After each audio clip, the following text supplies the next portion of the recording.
Ujambo na karibu ndugu mtazamaji wa MBC TV, nukaribisha katika idhaa yako ya Kiswahili ya MBC TV Baraka.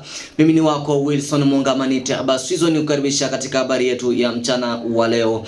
Basi ndugu mtazamaji wa MBC TV, nitakwenda kukuonesha moja mbili tatu ya habari ambazo tunazo katika asubuhi ya leo.